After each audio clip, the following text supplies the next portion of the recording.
Welcome, everyone, to the TeeRap Show with your host, Trapper Goldsmith, where we showcase elite athletes and sport individuals with their inspiring stories and rise to glory in their pursuit of everlasting greatness. Today, I'm excited to have this guest. I have an immense amount of respect for Jaret. He's a Memorial Cup winner, which gets thrown around here almost like an inside joke. But he's also a professional hockey to professional business. He did not become a millionaire as a professional athlete, but he did become a millionaire in business after sport. Jaret has built with his incredible wife, Melissa, and continues to build one of the biggest financial agencies in North America. And I'm excited to learn from him how you can play pro sport in business, the tools he got from hockey that have allowed him to succeed in business and life after sport. So listen in. He's an athlete, an entrepreneur, a father, a husband, and we're going to talk about the difference between the WHL and the NHL, why business can fulfill that void we sometimes have as an athlete, and the skills you need to go pro in sports and business. So Jaret, welcome, man. Well, thanks for having me, Trapper. Good to see you as always. Absolutely. So, man, let's just talk about kind of like where did it start? When did you know that you were a better than average hockey player and this was actually going to go somewhere? Well, that's really interesting because creating awareness was one thing I've never been strong at. Like, sometimes you just can't see the forest through all the trees. You don't really know where you're at, which I think was probably the biggest hole. I didn't have great perspective as to where things were at. But I would say when I moved from small town Saskatchewan to the city, my game was able to be elevated because there was more options. And I made some teams that as an underage player, and there's only one or two of those players that do that. So at that point in time, it started to dawn on me a little bit, but still had like zero perspective in regards to where I sat or skill level. So that can actually go both ways, hey? Because I had Aaron Volpatti, who played in the NHL, on the show as well, and he talked about growing up in Revelstoke. And if it wasn't for being in a small town, kind of and playing hockey in a small town, he never would have got exposure because he was a very average player coming up. He would have never got the kind of exposure he did, and moving on. Where you're talking about, because you went to a bigger center, you actually got exposed to more and higher competition that allowed you to succeed. Yeah. I mean, I think maybe it was a good time for me to transition when I was 13. I was from a small town. You get lots of ice time. You build your confidence up. During those years where they're formative years, really, when it comes to a guy's self-confidence, it's good to get your tires pumped along the way. But you get to a certain point where you kind of max out. And this is at that age maybe where ego starts to take over skill set, and you're too big for your britches. So you get into a bigger center, right, where you get exposure. A bigger fishbowl allows you to then continue to stretch and to grow. So now you're playing, instead of being the best player on the team, you're on the other half, and you're going to get better as a byproduct of being surrounded with those guys that are better than you. So I think you need that along the way, right? And that's what the bigger center provided. Did you play any other sports growing up? Just hockey?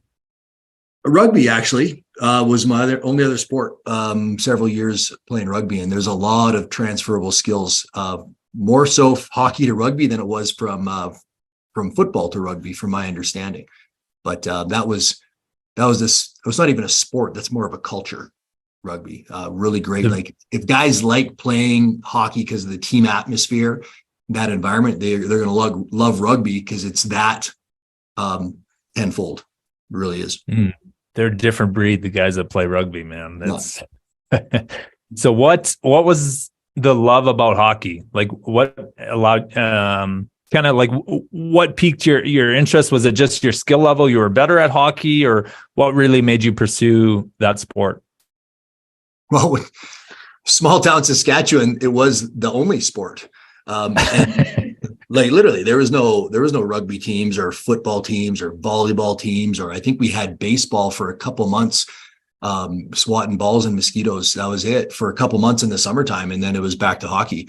I would literally skate to my rink down my road because the roads are just, packed with ice, packed with snow. And I would put my skates on, I'd skate to the rink and walk in and then go to practice.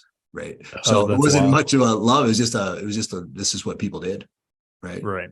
The only option. So I'm going to do that. Yeah. I grew up in the 80s where wasn't too far. Edmonton was the closest big city and Oilers never lost. So we just watched the Oilers and played hockey. Right. That was it. The good days. All right. So we fast forward a little bit. You won a Memorial Cup in 97, but you got drafted into the Dub. Was it in 93? Maybe. So talk about, you'd been in the league for a while. What was that feeling like finally winning a championship? I mean, that's the biggest trophy you can win in the WHL. It's a big deal. Well, that was an interesting story because the WHL didn't go according to plan. I ended up getting cut in the year I was 16. I got traded the year I was 17. I decided to go back and play junior because I just wasn't loving the game anymore. And there just ends up being some pressure. And when you're a teenager, you're dealing with everything at that stage of the game. Although you have no real responsibilities, you think the world's on your shoulders sometimes. I wasn't loving the game anymore. So I went back and played junior for a bit, decided to go to university. And then I ended up getting picked up as a free agent from the team now called Gatineau out in the Quebec Major Junior League that was hosting the Memorial Cup that year. And I told them when they called me up, they said, "Hey, we're looking for a defenseman. We know you're over at Ottawa, you going to university. We want you to come across the river and play for us." And I said, no. So I called my old man. I told him it was, these guys, they called me up. We're hosting Mem Cup this year, but I just wasn't feeling it. Just because I was a bit jaded, maybe, again, no perspective, I'm bad at that. I just don't see the forest through all the trees. And I could tell on the other end of the line when I told my dad I said no to him, I felt his heart sink, and then mine followed right after. Right. And then thankfully they called back the next day, sweetened the deal a little bit for me. And then I signed up and joined them at the start of the year. Yeah. And ended up being the winning team. Ended up being the winning team. Yeah, it was. I even tried out in the Western League prior to that, and they were looking at rebuilding their team. I was an older D-man. That was the Calgary Hitmen. Because I decided, well, do I go to university or do give the Dub another shot? They ended up cutting me. I'm like, oh, that's a sign. So I went to university. And because they're looking to have a bunch of young guys on the team that they wanted to build up over the next 3 years, and I wasn't part of that. So it's just fortunate set of circumstances. You just gotta roll with it, right? We're not smart enough to know what is in store for us, right? When we say yes or no or go somewhere or do something, and it just worked out really well. And that team was it was an amazing team. Claude Julien, great coach, obviously had a great NHL career as well, and put together a team that was half English and half French, and it's very divided. We just, culturally and socially, we just never really crossed over, but we all respected each other and came together as a team throughout the year. And I think we went through the longest undefeated streak in the Canadian Hockey League history, and that held up for a lot of years. And I forget, it was a few years back that streak was I think it was 31, with 31 games without a loss. A couple ties in there, but 31 games without a loss. Wow. So it was a great squad to be a part of. So there's a lot of buzz around the NHL right now with Connor Bedard entering the draft this year, and what NHL team is going to pick him up. How important is it for a player, Jaret, to play well during those specific years, like from 15 to 20, I believe, right, is the limit to the WHL? Like, you kind of, is that your window? Is that your window to make it in? It's, to me, I believe it's not the time when you're playing, it's the time when you're not playing, right? When you're 15, 16, 17 and summertime rolls around and the weather gets warm, like it's your ability to focus on a few things that matter. I'm not saying you can't have any fun. I'm saying that there has to be a program in place that's going to give you the edge. Now more than ever, you're going to have to get a program that's going to give you the edge when it comes to your physical fitness, right? And focusing on the game.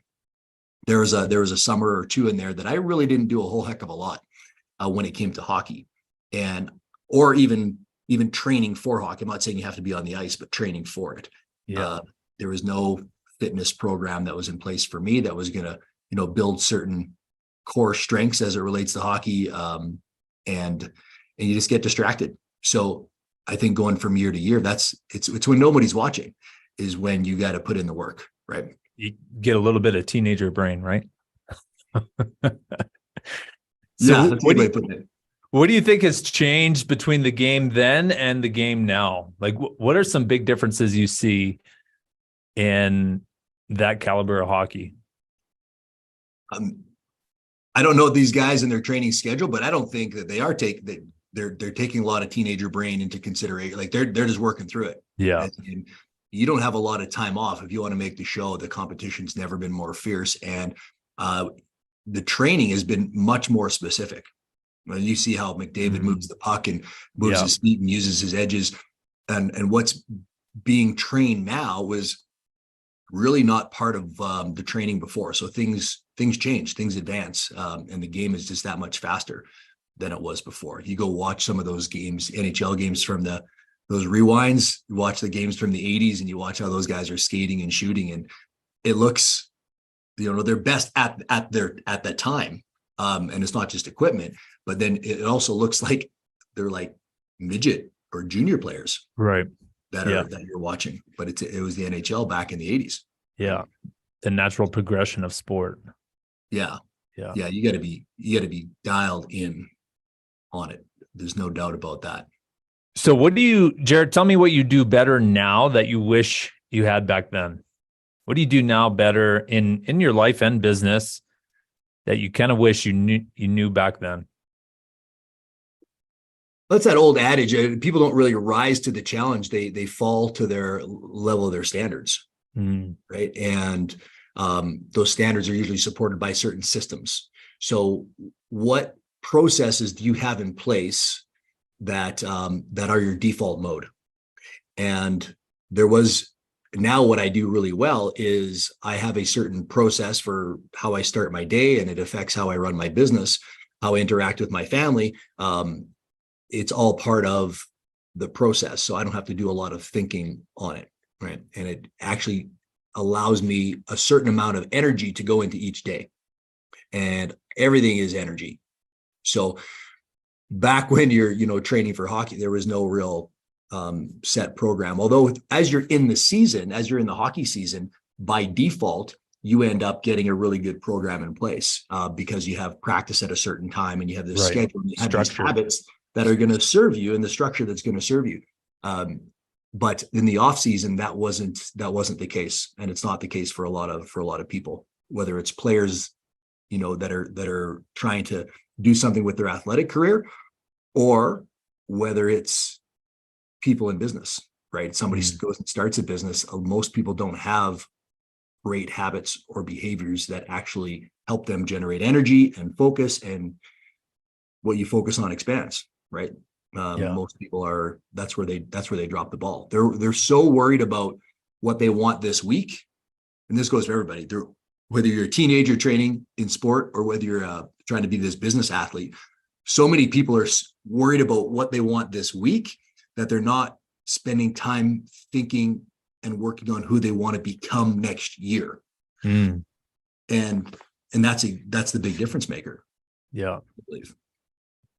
So if you could go back and you could change something, you talked about like you didn't have a lot of perspective back then. Would that be the biggest change you'd make, is just having that kind of that vision? Yeah, you almost need someone to consult you that's been there that can say, hey, listen, this is where you're at, and this is what you need to do to get here. Do you want to get here? And then work with you, setting you these milestones to get from point A to point B, right? If you wanted to, for example, a guy wants to go to the NHL. Well, what areas do we need to start working on, right? Like to go from where you're at to NHL, that's obviously a big leap, but there's certainly ways to break down and have smaller steps and milestones and things we want to achieve in order to get there. And during that process, you are now going to have that structure. You're now going to create these systems and the behaviors where things are automatic. And your buddies say, hey, let's go here. Let's do this weekend. And it's automatic. You're like, I can't. I have this going on. It's like athletes going to practice. You just go to practice. Like even when you got a, you got a broken thumb or whatever, that you're injured, I still went to practice. Yeah. Even though I wasn't on the ice. It's just, that's when you have practice and you fall to the level of those standards. And those are the standards that you have. So if you break down these larger goals into these little chunks, people are going to have the structure in place and therefore create those standards and those behaviors that are just on autopilot. At that point, all those efforts start to compound. So that's what I would have done differently is had someone help me understand where things are currently at, have that serious conversation around where you really want to go. It doesn't have to be the NHL. Hockey and sport can serve you in so many other ways, which whether it's university or whether it's your network you want to expand and your brand and business, like you can use it for all of that stuff. But if you don't have a plan for it, none of it gets used, right? Then you're just career's done and you're busy reacting because you didn't put a plan in place. Right. Yeah. That's that structure and those habits are really what create the commitment to a higher level. Yeah. And thankfully sport in general creates a lot of that I don't know if all athletes really appreciate that structure and that discipline that's been created for them. But that's usually why you'll see athletes do, not all, but obviously there's a good chunk of them that do fairly well career-wise after that. And it's a lot of it has to do with that structure. What the skills they've built. So tell me, what's the difference between Jaret? Because I know you've done a bit of coaching. You've coached your son's team as well. What's the difference between Jaret, the coach and Jaret, the player? The difference between, that's an interesting question. I've seen you on the ice. You get pretty fiery. Yeah. What's the difference? I'm trying to, how do I say this in a nice way? I don't, playing the game, is when you're always in it, you're always in the execution mode. Right. But I think the coaching of the game actually provides that perspective that I was missing before. So I think the coach is a lot smarter than the player. Right. The coaching version of me is a lot smarter and breaking things down to the technical aspects of it. It's way easier to identify gaps in the game when you're coaching, whereas when you're in it, and I was always in it.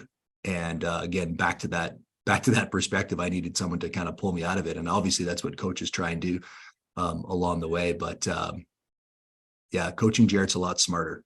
A lot smarter. I like that. I ended up with a 5-game suspension this year. I'm playing beer leagues. Like it's nothing serious. And I just in it and just something, rubbed me the wrong way. And just when you're in it, you're not thinking all that clearly. So there's those knee-jerk reactions.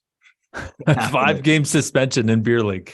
It's a bit of it shouldn't have been that much. These are things that you would maybe get a little scrap, little scuffle. You might get double minor or 5 minutes for fighting back in the day, but now things change. My league changes, but that's just a really good indication of, the execution version of the individual and the person, which is great. You still got to execute, but then there's you also need the chess master. You need the coach to be able to look at it from a certain perspective. And I think that's certainly bled over into aspects of life and business as well, which has been helpful. So getting into business, you've obviously become a very successful business entrepreneur. Did you always know you were headed for entrepreneurship? Like playing hockey was like, well, after sport, I'm gonna do something of my own, or I want to own my own business, or no, not really. What came from sport is the fact that I wanted to challenge myself. I wanted to continually get better. And I wanted a chance to be the best, right? Whether that, and that probably means I can't have a boss telling me that you are going to get paid $85,000 a year, right? And then next year we can revisit this. And then I got to negotiate with this guy around, hey, I'm worth $95,000, right? So sport instilled in like instinctually in you that I don't want to be capped, right? So I think that, and then entrepreneurship was really the only vehicle that would be able to serve those instincts. I'm sure there's other stuff out there, sure, but from my perspective, that's why business had to happen, is the instincts that were instilled through sport, for sure. So you've been in the financial industry for a little over, a decade-ish, and Yep. before that, I know you owned a construction company. That's a big jump from construction to finance. How did that kind of transition occur? And was it even that big of a transition for you? Because you'd already kind of built the entrepreneurship kind of fundamentals skill set. Yeah, depends how you look at business. Obviously, very different industries. There's different players on the board for sure. But if you look at the business as a model to distribute some level of product or some level of service, then it's just a matter of how can you best fine tune your business to deliver that product or service. So all businesses are in that largely, in that distribution game. So in this construction world, we had to make sure, obviously, people know about your product, why we're better, how we differentiate ourselves, and then be able to deliver on that. So the fundamentals were very much the same. So from a business perspective, then you just had to ask yourself the question, okay, if I'm going to be doing this, how do I make sure that I can max out my time and my energy? Well, then you want to be able to look at scalability, right? How is my energy going towards scaling my business versus how is my energy going towards maintaining or putting out fires? Most entrepreneurs never end up really running a business. And even my construction business I was a firefighter for a lot of it, right? And I look at scalability in that space. It's capital heavy, right? Because you need employees and you have a lot of overhead when it comes to equipment. So scalability was financially daunting. And the environment itself, I didn't necessarily want to spend all of my time working with guys who were construction.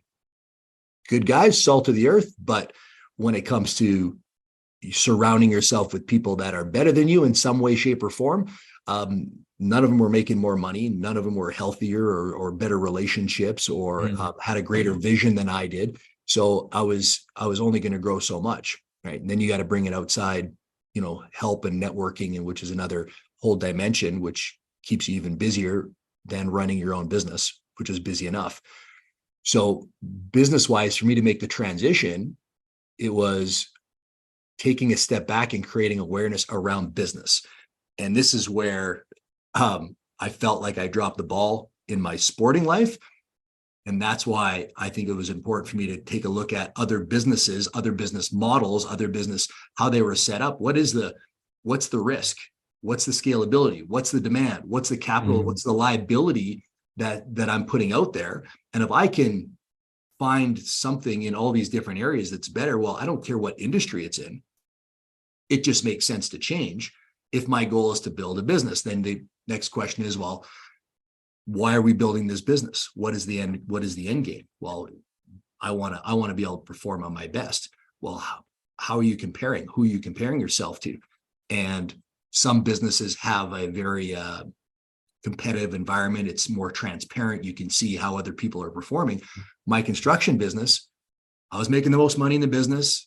These other businesses, I didn't know what their books looked like. So it wasn't like I was competing with them. So I was just kind of winning my own game. And you're a golfer, it's a little bit different. I think you're a bit more of a solo sport. Whereas I got a weak mental game. I want to be surrounded with other people that can support me. That's why I like the team sports. My golf game, right? That just doesn't quite jive. So that's why I made that transition. It was logical.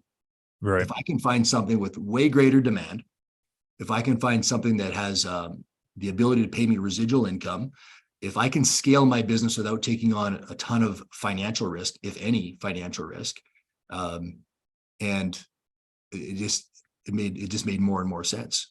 Right. So those are some pretty powerful terms, talking about scalability, talking about profitability. I learned the hard way, through business ownership and owning a franchise and multiple other small businesses. Where did you learn those skills? Like, where did you learn to start understanding, okay, I need to, it has to be scalable. It has to be, some type of a duplication. I have to be around higher level thinking people. I have to, like, where did you start learning those skills? Was it just? I wish I could say it was through my 4-year degree at university, my Bachelor of Commerce, right? No I wish chance. it would make sense if I did say that, but it's not the case, right? My university degree provided, I don't want to say none of that you just mentioned, but I think it was none of that. I just got exposure to other entrepreneurs. Got around good people. That was it. I just got a taste of what other people were doing. Again, taking a step back and looking around.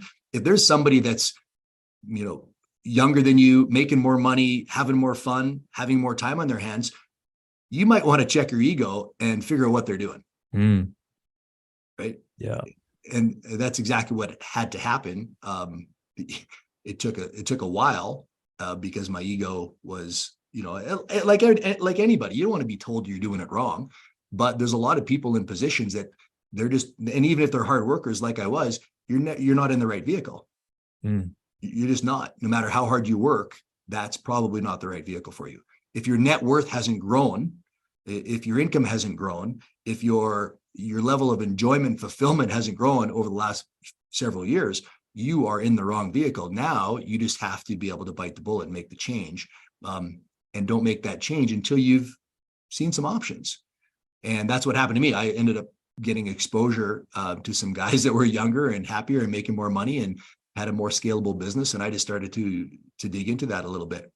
They give me some suggestions around whether it's books to read early on. That's a passive way of getting some exposure to entrepreneurship. You see, just because I ran a business and had a degree, thought you kind of know everything or know enough, right, to just continue on. And you might, but nothing's really going to change. Again, back to the athlete instinct. I wanted to challenge myself. I wanted to be able to grow. Even though some days you're like, enough challenges, I'm done. I don't want any more challenges. You got to run towards that pain, right? That's where all the growth lies. And think about it. You got to go and accomplish something that's challenging in order to feel good about yourself. Once you feel good about yourself, you've increased your self-worth and you're only going to get paid what you think you're worth. So by keeping the same job, right, by maintaining the same net worth, by keeping your health or whatever it is at the level it's at, you, by definition, you're not challenging yourself, you're not growing, therefore you're not feeling any better. Your self-worth is not on the rise, therefore your income's never going to be on the rise, and you've locked in exactly where you are. Congratulations, welcome to the next 20 years of your life, and that's it. That freaks me out. To think that next year is going to be the same as last year. Right. Not to say we haven't had flat years, but it freaks me out. And that emotion that creates the action, right? You got to be a little bit worried. You got to be a little bit anxious, a little bit very disappointed with where you're at. Otherwise you'll just stay where you're at. Yeah. The natural mindset of an athlete is what's next. Great. I won one championship. What's next?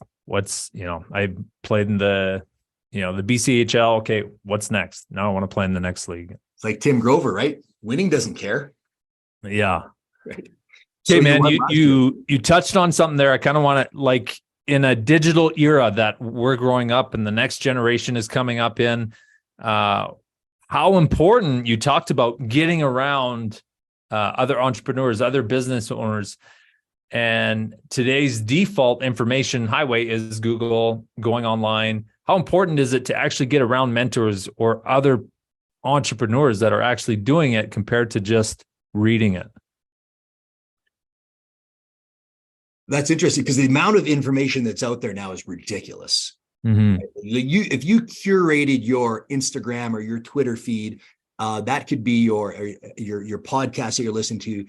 That is your online business coach in a lot of ways. So the digital world, it's as long as your attention's going into the right space, and that's difficult because we've all picked up our phone, and I go to send a message to my assistant or something like that. I pick up my phone and something else pops up, and all the next thing you know, I'm doom scrolling cats with cucumbers. Look it up. It's hilarious, but that's just, you go down this rabbit hole.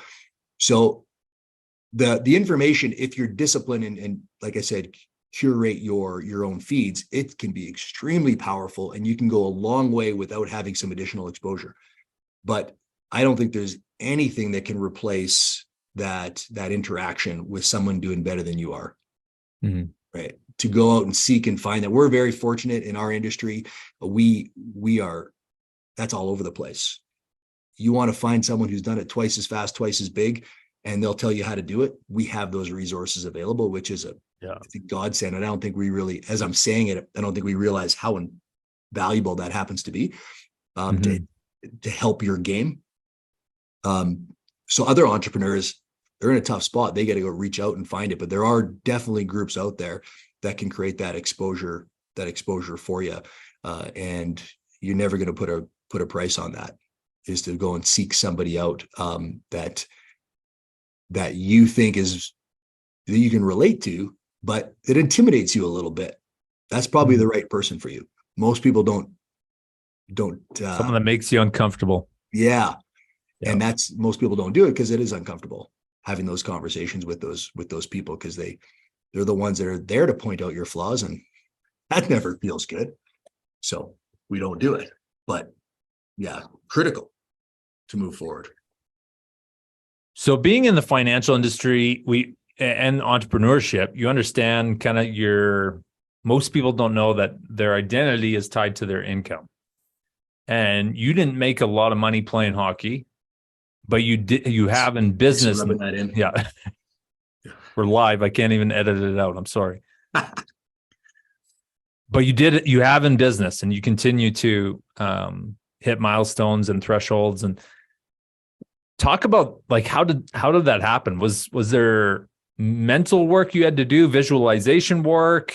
Like, that's a big step to grow your identity and your income as much as you have from playing in the WHL. Yeah, I think if you end up doing the work for a long enough period of time, you're going to start to feel that you're worth it. And as soon as you feel that you're worth it, you'll start to earn it. But the mindset behind being able to grow the income, I look at it this way. If I know what I'm doing is right, if I know it's powerful, I know it's important, I know people are going to see value in it, I'm doing the best I can. The longer I can go without getting paid for those services, the more I'm going to get paid. The larger the plane, the larger the runway type of mentality. So I just kind of stuck by my guns. If the money's not there and you are, by all accounts, doing the right thing, getting perspective on making sure you're doing the right thing, then we don't have to worry too much about the money. I'm not saying just go and find something that you love and you don't have to work another day in your life. I'm not necessarily a fan of that, but I am a believer of finding something that you want to get good at, get really good at it, and you'll start to enjoy being good at something. And if you are in the right industry, like the financial industry, for example, there's a huge demand, and doing right things for people, that's going to pay off. I just had the unwavering belief, along with a lot of examples of what that looks like for those that have kind of come before me. Right. So from an entrepreneur's perspective, it's great to have a lot of live examples for you that you can bounce ideas off of. So that's super helpful. But at the end of the day, you believe it, you get good at it. It's eventually it's gonna happen. They say that your level of success depends on the level of uncertainty you can handle. So if you have no income coming in for a while, and you're doing good work, the longer you can handle that, the more income that's going to be coming your way. As long as you're in the right vehicle platform. Yeah. The hardest thing to do is break the 4-minute mile before it's ever been done, right? But then once it's done, and then it's a lot easier for everyone else to do it. And I think, I mean, there's still examples out there, but it's very difficult to find anything that you want to do that someone hasn't done already. And that's the great news in our space, in the financial space that we're in, that there's enough people, enough Roger Bannister, he broke the 400 mile. Roger Bannister, yeah. There's enough of those guys that have done that it really opens the door, creates that space for you to go and do it.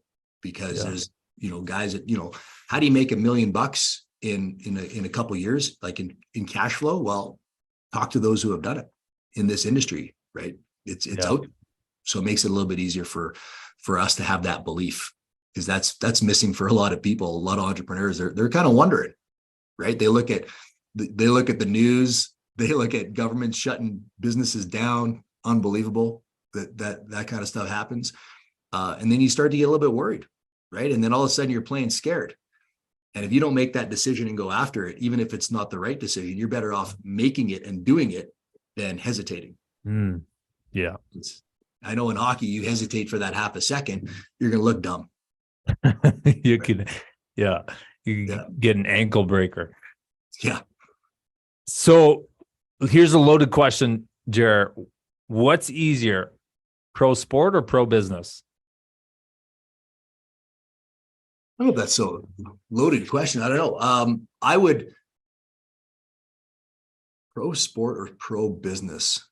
I would say pro business would be easier. Pro sport, you're professional in one domain. And your skills are going to be, they can only be focused in that one space. Right? You're not going to see a high level hockey player that's also a high level baseball player. Right? It doesn't cross over. Yeah. Right? Very specialized. But when you get into business, using some of those same instincts and structure, and business is all about, for the most part, it's all about distribution, right? The distribution of the product or their services. Now you can take that same game, that level of that mindset, that level of focus, the belief, the energy, and you can apply it to different businesses, or even different niches within one business. You look at the financial industry, it's a huge industry. You can specialize in so many different areas, and that allows you some of that diversification, or focusing on things that are more interesting to you. If it's more interesting, you'll get better at it. You get better at it, you start to enjoy your work because you're good at something. Everybody likes to be good at something, and that's when things start to come to you. So yeah, pro business would be easier because you have more options. More options, and you have a bigger window. Yeah, you're not turning pro in the NHL at 45. That's right. To win the Memorial Cup, they got that. What, you get like 4 years? Yeah, over. You can never win it. Right? Yeah, it'd be pretty tough to build an empire in business in a 4 year window. Yeah, and I think that's what most people don't realize, like how short a professional sport career is. And it's that window shuts very quickly. And in professional sport, unless you get an ongoing shoe deal or something like that, which is very rare, there's no passive income. Once your game's done, you have your name. Maybe you can monetize that to some degree, but there's no passive income that comes into play after. It's all active. You're exchanging your time for that income. You're not getting the time back, and hopefully you do something smart with the income, and because it's over. Yeah, after the 3 years or the 6 years or whatever the window happens to be. Yeah. So shifting gears a little bit here with your son Connor. He comes to you. He says, "Dad, I want to play for the Edmonton Oilers." Actually, we can't say that. We're here in Calgary. He wants to play professional hockey. What do you tell him, man? How do you build them, knowing the commitment, knowing the sacrifice, and then on top of that, knowing that the chances of playing in the NHL are so slim? Instead of telling him what it takes, I started asking the question, like, what do you think you'll need to do? When I get him to come up with the ideas, empowering him. Way easier to get him to buy into shooting pucks in the garage because it was his idea. Uh, Right. So it's inevitable that, yeah, you're going to have to do a lot of that. Your summers are going to have to look a little bit different than what they have in the past, sort of thing. But especially for a dad to tell him, it doesn't work. It doesn't work very well. Right. So that would be the, step one, asking him, and then whatever his answer is his answer. You build off of that. Right. And then, day by day, and I do this with the kids in their schoolwork. I'm trying to not necessarily ask them, hey, how did the day go? What did you learn at school? I'm asking the questions like, hey, what did you enjoy most about practice today? Right. Yeah. What was the best relationship? Because our season just wrapped up. Who's your best buddy from the team this year? Who do you like hanging around the most? And it just gets them engaged and their level of energy, and they start leaning into the conversation. And then it's easy to take that conversation to like, hey, what would you like to? What team do you want to play on next year? Right? Maybe it's the same team of their buddy. So be it. Right? What team is he going to make? Oh, he's going to move up for sure, Dad. He's going to move up. He's so good. I'm like, okay. What do you think you're going to have to do to kind of stay with him? Well, let's go right now. Let's go shoot some play, right? And it's just super, super engaging for people. Whereas back when my dad really didn't say anything about telling me to do or asking me questions. He was kind of a very hands-off, which in a lot of ways I appreciate, because the decisions that I made were largely, they're mine. I owned them, but there was no prompts, right? There's no little lighthouses along the way for me. And that's what I want to do for anybody that wants to play professional sport, is to be that little light down the road, right? And then they get there and then they can see another light, which are just simply the prompts or the questions or the engaging moments where you can create that energy around the idea. Yeah. Yeah. It's a real positive conversation. Like, it turns it into a positive conversation and positive empowerment for sure. Instead of focusing on how hard it is. Yeah. Because right away you say, hey, son, only 0.02% of the population ever, like, what's he thinking right off the bat? That doesn't make it. Like, it's hard work. You got to do. Now you're using work and you're using hard and using few people can make it. How excited is he? He's a young kid. Like, what are we putting in their mind? Yeah. Granted, statistically, he's not going to make it, but this way, at least he puts his best effort forward. Yeah. What else are you asking for? Yeah. Right? From a coach or from a parent. Great. And that's the focus. Totally. Okay, Jaret, I want to wrap up here, but I want to kind of tap your brain a little bit. So getting to the level you have in business, getting to the level even you did in hockey, requires like you have a big vision. That's one of the things I admire about you is having a big vision. What's allowed you talk about your daily routines, you talk about kind of those habits.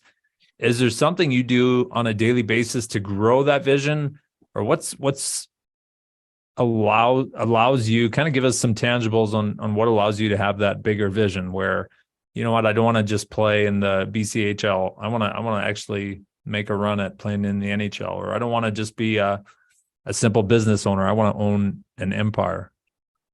So the vision and the ability to execute towards it is always that ultimate challenge, I think, for entrepreneurs. So on my end of things, it is the thought or the idea that I don't have a lot of time. None of us really do. I don't care how old you are. You just don't have a lot of time. Yeah. And that is the one thing that we are not making any more of is time. So that part, I don't want to say freaks me out, but the idea behind it is eventually this thing's going to wrap up. We don't necessarily know when that is. So that always makes me appreciate the moment and understand that, well, to make the best of where I'm at, I want to accomplish the most, which means I need to take on the most challenging task. And I actually, I have these Stoic coins that talk about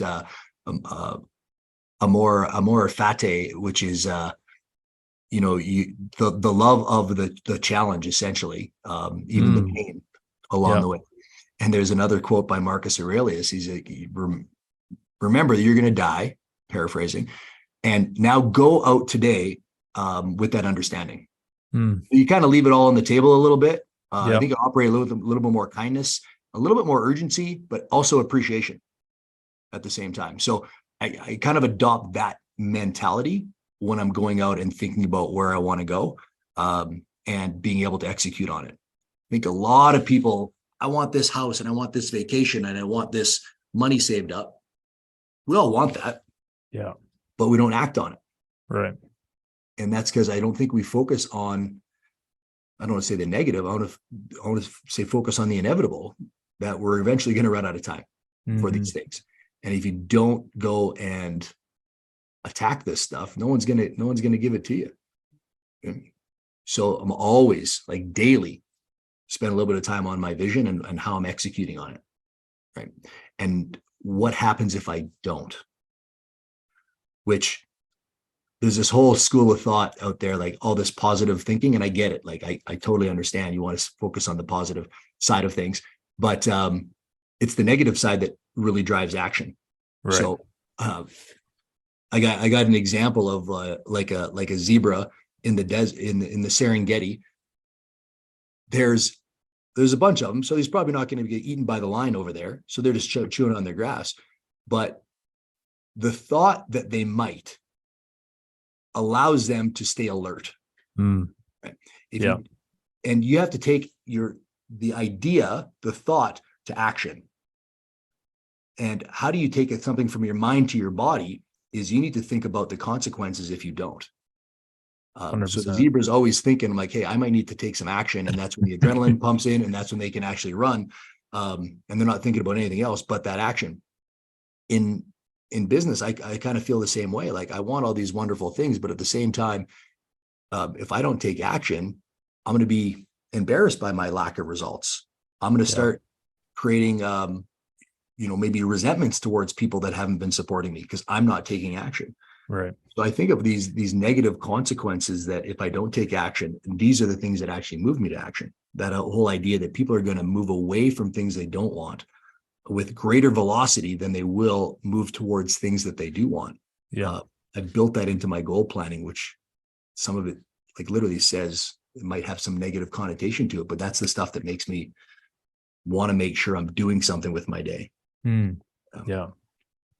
I like that. It's gotta drive you. It's gotta really create urgency. Wicked, man. This is awesome. So just shout out, like, if people want to follow you, reach out to you, pick your brain more, where's the best place to follow your journey?